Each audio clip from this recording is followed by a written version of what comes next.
이번 영상에서는 교재에 없는 부분을 좀 보충을 할 텐데요. 벡터 함수의 극한, 연속, 미분에 관련된 내용입니다. 자, 이 부분은 교재에서는 생략하고 바로 미분 쪽으로 넘어갔더라고요. 교재처럼 바로 넘어가도 되긴 하는데 그래도 좀 이 부분을 공부하고 나면 뒷부분에 좀 더 복잡한 내용이 나올 때 좀 더 쉽게 이해할 수 있기 때문에 기본, 기초를 좀 더 다지고 가도록 하겠습니다. 자, 일단은 벡터 함수를 가지고 극한을 한번 볼 텐데, 일단 벡터 함수 앞에서 저희가 벡터 함수로 다루어 본 게 벡터 장을 다루어 봤습니다. 자, 벡터 장은 3차원 유클리드 공간상에서 점 하나가 정해지면 그 점에서 시작하는 접벡터 하나가 대응이 되는 벡터 함수였죠. 그죠? 근데 여기서는 그것보다는 조금 간단한 벡터 함수로 어떤 알파라는 벡터 함수가 있는데, 그 실수 하나가 정해지면 점 하나 또는 위치 벡터 하나로 대응되는 벡터 함수입니다. 어떻게 표현되냐면 실수 t가 하나 정해지면 x, y, z 좌표가 정해져서 점 하나가 정해집니다. 뭐 어려운 거 아니죠? 그리고 i는 실수의 부분 집합으로 오픈 인터벌, 오픈셋, 열린 집합입니다. 그러니까 오픈 인터벌이라고 보면 되겠죠. 열린 구간. 자, 그래서 보통은 이런 벡터 함수를 저희가 매개 변수 t를 생각할 때 t를 보통은 시간으로 많이 생각합니다. 그러니까 시간이 흐를 때마다 각 시간에 따른 이 한 점의 위치라고 생각하는 거죠. 자, 그럼 요 그림을 밑에 보면 어떤 점이 만약에 t가 0일 때 여기 있고 t가 1초, 2초 가면서 이렇게 쭉 벡터가 쭉 변해간다. 또는 점이 쭉 변해간다. 또는 이게 사실 위치 벡터이기 때문에 원점을 시점으로 하고 여기 끝점을 여기 곡선 위에 있는 요 점으로 하는 위치 벡터라고 생각할 수도 있고 이 자체를 그냥 한 점이라고 생각해도 되겠죠. 점, 좌표. 그래서 시간이 감에 따라 점이 이렇게 이동한다. 또는 입자나 전자가 이렇게 쭉 이동해 가는 그런 거를 벡터 함수 알파라고 생각을 하시면 되겠습니다. 자, 그럼 이제 이런 좀 단순한 벡터 함수인데 요 벡터 함수의 극한을 한번 먼저 보죠. 극한. 우리 극한의 정의는 이 함수의 극한 t가 t0로 갈 때 v0로 간다라고 하는 거는 임의의 양수 입실론에 대해서 작은 양수 델타가 존재하는데 어떻게 되냐면 이제 t와 t 사이의 거리가 0은 아니지만 굉장히 델타보다 작은 엄청나게 작은 양수인데 그것보다 작다는 얘기는 굉장히 0에 근접한다는 얘기고 사실은 t가 t에 거의 다 가는 거죠. 극한 값으로. 자, 그럴 때 요 벡터 함수의 한 점의 좌표잖아요.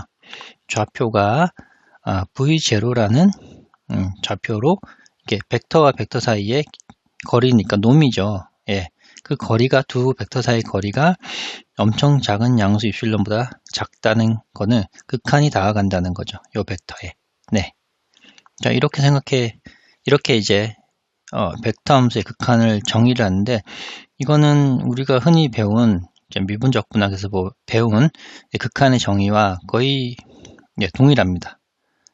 단순히 거기는 여기가 함수였고 여기가 함수값이었고 절대값이었다는 것 밖에는 거의 문장이 거의 똑같습니다. 그러니까 입실론 델타 정의로 벡터 함수 역시 입실론 델타 정의로 극한을 정의하겠다라는 거고요. 자, 이 극한에 이렇게 정의했는데 의미도 따져봐야 되겠죠. 그죠?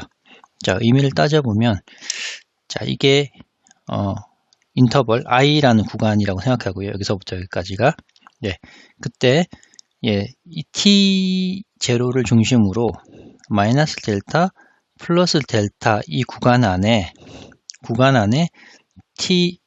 t라는 이 실수가 들어왔을 때 그러니까 t와 t0 사이의 거리가 마이너스 델타 플러스 델타보다 더 작은 요 거리가 좁은 거리 안에 들어왔을 때 그럴 때 아까 알파 t라는 게 점이 이렇게 변해간다 했잖아요. 그죠? 그 점 알파 오브 t라는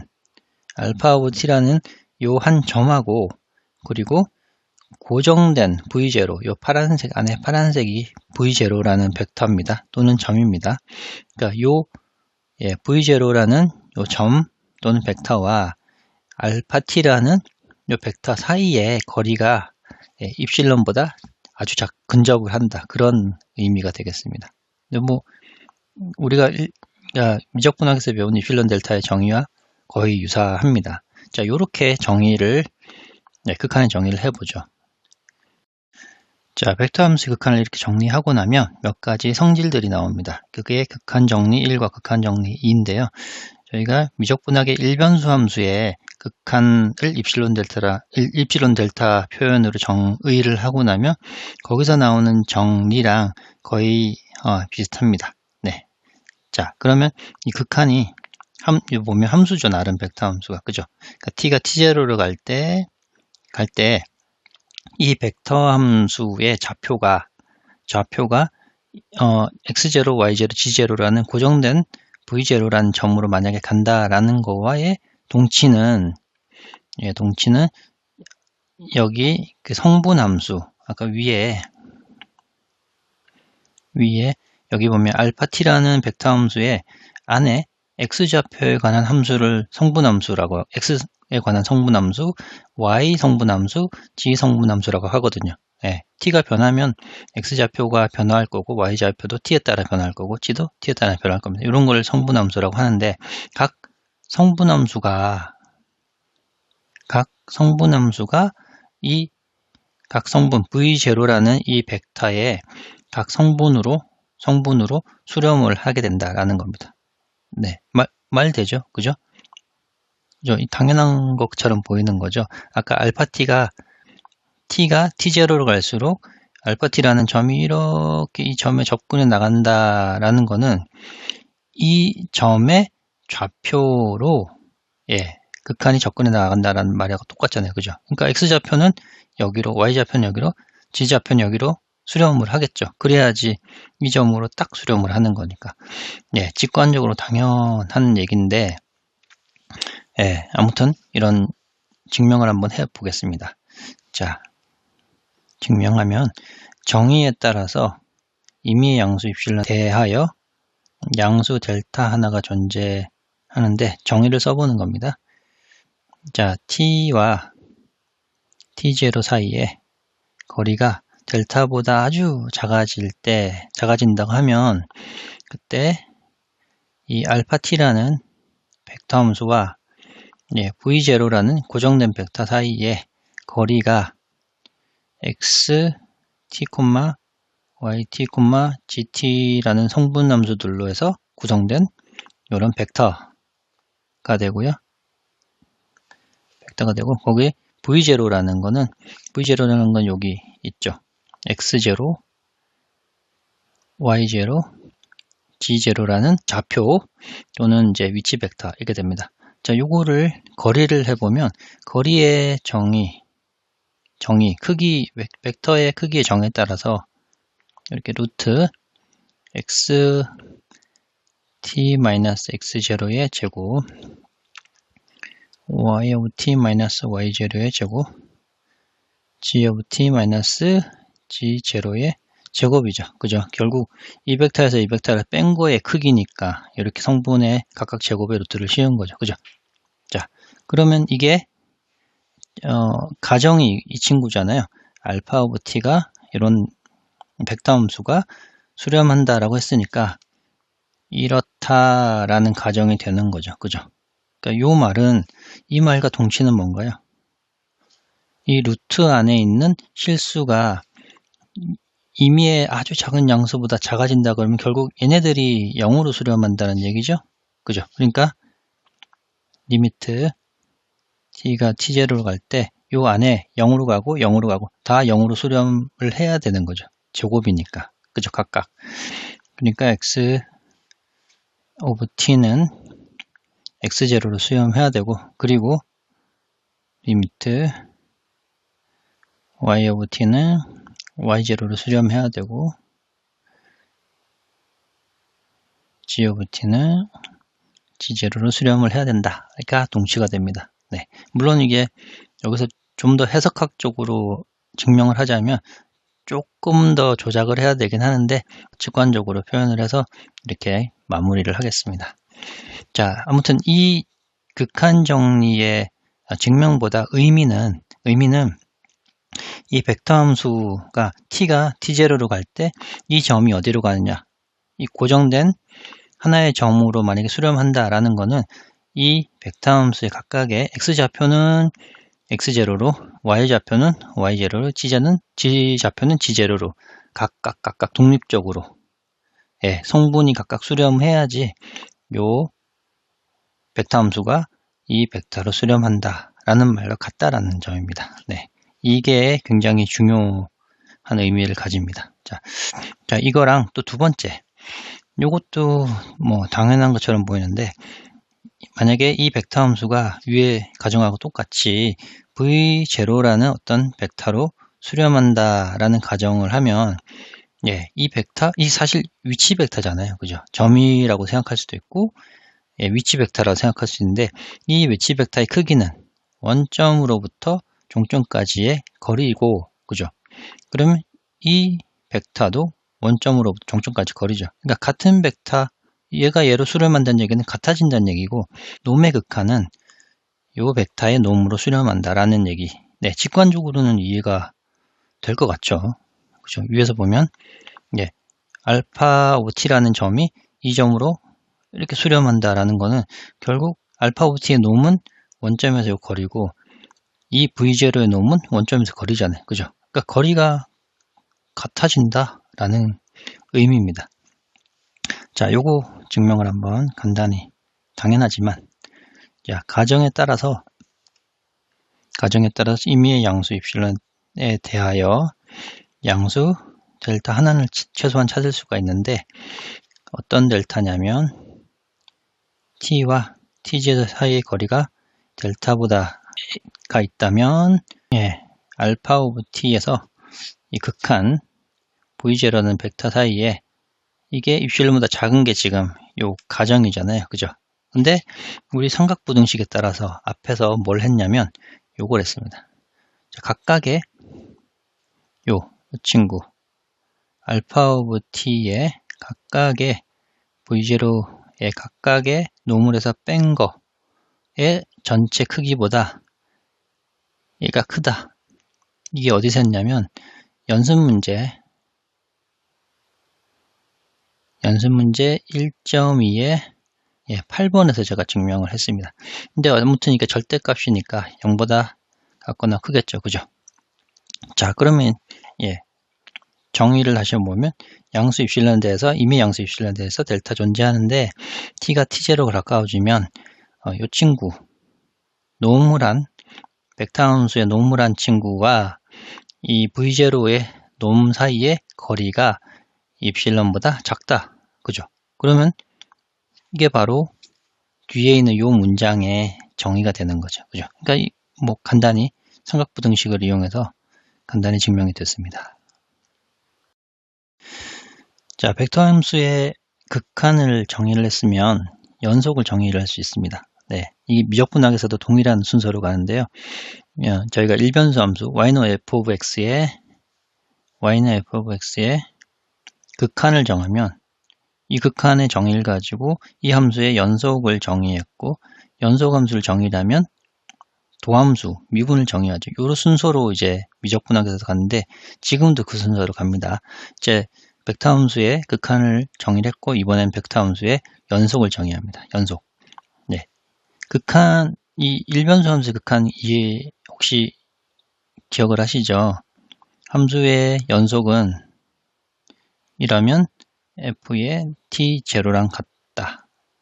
t라고 하면, 뭐 x0로 쓸 수도 있죠. x. 그러니까 t가 t0로 갈 때 f of t의 극한값이 이 함수값과 같으면, 극한값이 함수값과 같으면 연속인 거죠. 그러니까 이 연속이려면 일단 함수값이 존재해야 되고 극한값이 존재해야 되고 두 값이 같아야 된다. 이게 일변수 함수, 우리가 흔히 얘기하는 y는 fx의 연속의 정의죠. 그죠? 그럼 여기서도 같은 개념으로 정의를 합니다. 벡터 함수가 이렇게 있다고 한다면 이 벡터 함수가 t0에서 연속이다 라는 말의 정의는 이 벡터 함수에 t가 t0로 갈 때 극한값이 존재해야 되고, 그리고 t0일 때 벡터 함수의 함수값이 존재해야 되고, 그 두 값이 같아야 된다는 얘기입니다. 여기서 같은 개념이죠. 그죠? 요거의 동치는 이 함수와 이 함수값을 뺐을 때, 그러니까 두 벡터를 뺐을 때 극한이 0벡터로 가야 된다는 거겠죠. 그죠? 얘가 얘의 수렴을 하기 때문에 결국은 같아진다는 얘기잖아요. 거리가 같아지면 거리가 0이 된다는 거고, 사실 얘는 벡터 빼기 벡터이기 때문에 스칼라 0이 아니라 0벡터가 돼야 되겠죠. 그죠? 여기는 벡터 표현입니다. 벡터 표현. 자, 이렇게 우리가 흔히 아는 일변수 함수의 연속하고 벡터 함수의 연속하고 사실상 개념이나 정의하는 방식이 동일합니다. 네. 자, 그럼 이렇게 연속을 잘 정의해주면 어떻게 되냐면 이런 게 나오죠. 만약에 지금 요걸 보면 바로 위에서 저희가 증명했던 게 뭐가 있었냐면 극한이 벡터 함수 극한이 여기로 수렴한다라는 거는 각각의 x, y, g 성분함수가 이 벡터의 x, y, g로 각각 수렴한다라는 걸 위에서 이렇게 증명을 했었잖아요. 그죠? 그러면 여기서도 이 벡터 함수가 이 함수값으로 수렴한다는 얘기는 마찬가지로 성분함수 xt, yt, gt,가 여기 있는 x0, y0, g0에 수렴한다는 얘기죠. 그러니까 다시 한번 써보면 이런 말입니다. 자, 알파 오브 t가 t0에서 연속이란 말의 동치는 결국 방금 정의한 것처럼 t가 t0로 갈 때 이 벡터 함수가 함수값과 극한값이 같다라는 게 이게 위에서 바로 정의가 된 거고, 요거는 위에 증명한 정리에 의해서 각각의 x 오브 t는 x t0에서 함수값이죠. 그리고 리미트 y 오브 t라는 함수값은 y t0로 수렴하고, 그리고 리미트 이 성분함수 g 성분의 성분함수는 g t0로 수렴한다 라는 거고, 여기서 알파 t0는 x t0, y t0, g t0라고 쓸 수 있습니다. 네, 이렇게 연속을 정의하고 나면 그 다음은 이제 미분을 정의해 봐야 되죠. 그러니까 벡터 함수, 도함수를 정의를 합니다. 도함수. 이 정의도 우리가 흔히 알고 있는 일변수 함수의 미분의 정의, 도함수의 정의와 형태가 똑같습니다. 자, 알파t라는 벡터 함수가 있는데, 물론 이거는 위에서 말한 알파t는 이제 생략을 했는데요. 어떤 실수, i는 실수의 부분 집합인 열린 집합이고요. 오픈셋에서 3차원 유클리드 공간으로 대응되는 함수, 벡터 함수입니다. 이거는 실수가 하나 정해지면 점 하나가 정해진 벡터 함수고, 이런 알파라는 함수를 t에 대해서 미분을 해보겠다라는 거는 여기 t0라고 써야 되네. 죄송합니다. t0에서 미분 계산은 뭐냐? 그거는 t가 t0로 갈 때 요 함수와 t0의 함수값 차이에 이렇게 나눈 거죠. 이게 바로 그냥 저희가 알고 있는 f'의 그런 미분의 정의랑 동일합니다. 네. 그러니까 t가 변할 때 얼마나 벡터 함수값이 얼마나 변하는지 변화율에 관련된 정의입니다. 이렇게 쓸 수도 있고, 우리가 t 빼기 t0를 델타 t로 두면 t 빼기 t0를 t 마이너스 t0를 델타 t로 두면 이런 식으로 표현이 가능하겠죠. 그죠? 네. 자, 요렇게 미분을 정의하고 요 극한 값이 만약에 또는 요 극한 값이 극한이 존재한다 라고 하면 그러면 이 알파 오브 t라는 이 함수는 t0에서 미분이 가능하구나 라고 이해를 하면 됩니다. 네, 그때의 미분계수구나 라고 이해를 하면 됩니다. 괜찮죠? 벡터 함수의 미분을 이렇게 정의를 하면 굉장히 편리하면서 굉장히 중요한 정리 하나를 얻게 됩니다. 자, 이 정리가 뭐냐면 벡터 함수 알파 t가 있으면 그 알파 t라는 벡터 함수를 t에 관해서 미분을 하겠다라는 거는 각각의 성분 함수를 t에 관해서 미분을 해주면 됩니다. 네. 자, 여기서 x 오브 t라는 게 뭐냐면 실수로 대응된 함수고 t가 하나 정해지면 실수 x 오브 t가 정해진 이런 형태거든요. 물론 이제 y와 g도 똑같이 성분함수, 우리가 흔히 얘기하는 이제 일반수 실함수 y는 f of x랑 똑같죠. x 하나 정해지면 y가 대응되는 이런 일반수 실함수와 별반 다를 게 없습니다. 그러니까 그게 여기 x 오브 t, y 오브 t, g 오브 t 성분함수들이고요. 네, 그때 이제 벡터 함수를 t에 대해서 미분하겠다라는 거는 이런 일변수 실함수를 각각 미분해주면 됩니다. 네, 요거 굉장히 중요해서 증명도 하고 앞으로 계속 써먹겠습니다. 자, 요거 증명을 해보면 자, 알파 t0에서 요 벡터 함수를 미분하겠다라는 거의 정의는 t가 t0로 갈 때 t 빼기 t0의 벡터 함수의 t0에서 함수값 요 변화율이죠. 그죠? 그러니까 요거는 t가 t0 갈 때 일단 t 빼기 t0를 빼고요. 요 분자에 있는 거는 벡터 빼기 벡터입니다. 벡터 빼기 벡터. 여기서 알파 t는 x 오브 t, y 오브 t, g 오브 t라는 벡터 함수고 t0는 각각 t 대신에 t0를 대입한 거죠. 그러니까 요 벡터에서 벡터를 뺀다는 거는 성분끼리 빼는 벡터가 되는 거죠. 그죠? 그러면 xt에서 xt0를 빼고 yt에서 yt0를 빼고 gt에서 gt제를 빼주는 벡터입니다. 자, 요만큼은 벡터 3차원 벡터입니다. 자, 이렇게 해주면 거기다가 앞에 실수를 곱해줬죠. 각 성분의 벡터니까 각 성분에 곱해주면 되거든요. 리미트 t가 t0로 갈 때 여기다가 t-t0를 얘를 곱해주고 그리고 또 y 성분도 여기다가 t-t0를 하고 g 성분도 gt-dt0에다가 각각 실수를 곱한 거죠. 근데 위에서 저희가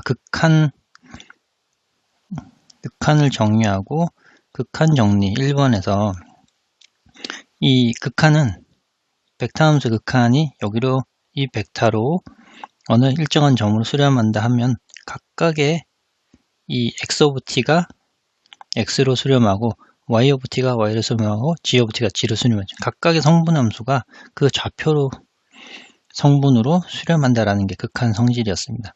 그렇다는 얘기는 요 각각의 극한이 요 전체 벡터 함수의 극한은 각각 성분 함수의 각각의 극한으로 취하면 된다라는 거죠. 그러니까 그 의미가 바로 리미트가 각각 들어가서 리미트를 취해주면 된다라는 얘기죠. 그죠? 각각 성분 함수와 극한을 구하면 된다라는 얘기니까. 그러니까 리미트 t가 t0로 갈 때 요 y 성분 각각의 성분 t0 각각의 성분에 대해서 극한을 취해주면 됩니다. 네, 이게 바로 위에서 얘기한 극한 법칙 따른 겁니다. 자, 그래서 이 극한을 취하면 일변수 실함수, 우리가 흔히 알고 있는 f of x랑 같은 개념이죠. 그러면 이게 바로 t에 대해서 미분한 거고, 이게 바로 t에 대해서 미분한 거고, 이게 바로 t에 대해서 미분한 겁니다. 그래서 굉장히 편리한데요. 알파 오브 t라는 벡터 함수가 있으면 이 벡터 함수를 t에 대해서 미분하라 라고 하면 그냥 x 성분 함수 미분하고 t에 대해서 미분하고 y 성분 t에 대해서 미분, g 성분 t에 대해서 미분하면 된다라는 게 굉장히 직관적이면서도 받아들일 수 있는 내용이 되겠습니다. 자, 이제 우리가 벡터 함수를 미분할 수 있게 됐는데 이제 노테이션, 표기법에 대해서 한번 볼 텐데요. 이게 알파 오브 t라는 벡터 함수를 t에 대해서 미분하겠다 프라임으로 쓰기도 하고요. 또는 라이프니츠 방식으로 d 알파 dt 이렇게 쓰기도 합니다. 괜찮죠? 그리고 알파가 그냥 알파라도 쓰기도 하지만 알파가 알파 오브 t잖아요. 뒤에서 붙여서 플레임으로 이렇게 쓰기도 하고, 또는 사실 알파 오브 t라는 게 벡터입니다. 벡터. 그래서 위에 화살표를 붙여서 이렇게, 이거는 y가 있으면 안 되죠.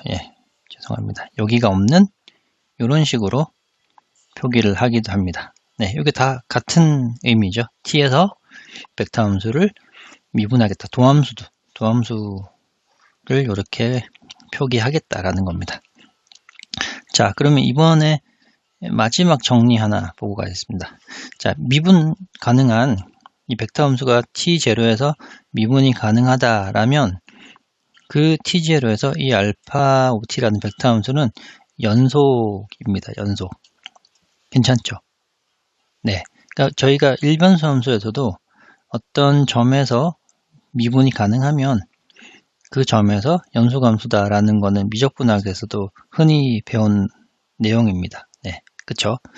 자, 요거 똑같은 방식으로 미적분학에서 증명했던 비슷한 방식으로 증명을 한번 해보죠. 자, 항등식 하나 만들 텐데요. 알파 오브 t랑 요 t0에서 벡터, 정해진 고정된 벡터죠. 점이죠.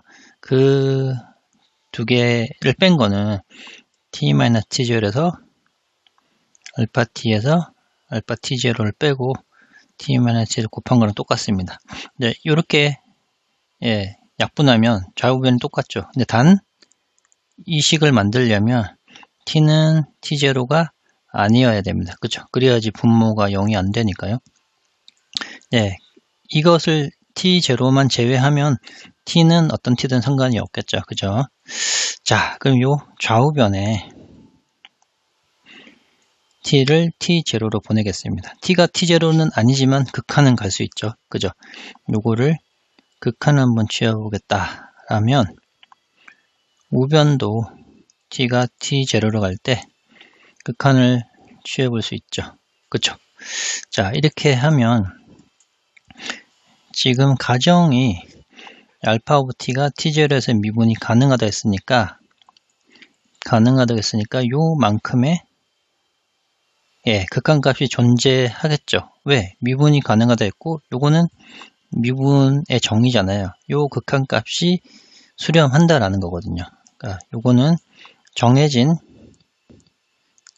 하나의 값이고 하나의 벡터겠죠. 그죠? 어떤 벡터에서 벡터를 빼서 실수로 나눴으니까 어떤 정해진 벡터 값일 겁니다. 그러면 어떤 정해진 벡터 값이고 그걸 우리가 알파 프라임 오브 t 제로라고 쓴다고 위에서 노테이션 표기법에서 얘기를 했었죠.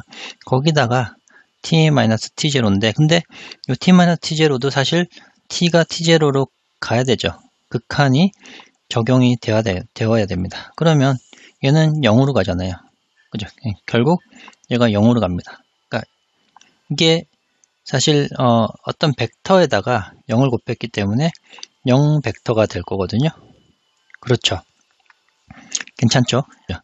따라서 t가 t0로 갈 때 알파 오브 t는 t0를 수렴한다라는 얘기고 이 말은 역시 t0에서 알파 오브 t가 연속이란 얘기입니다.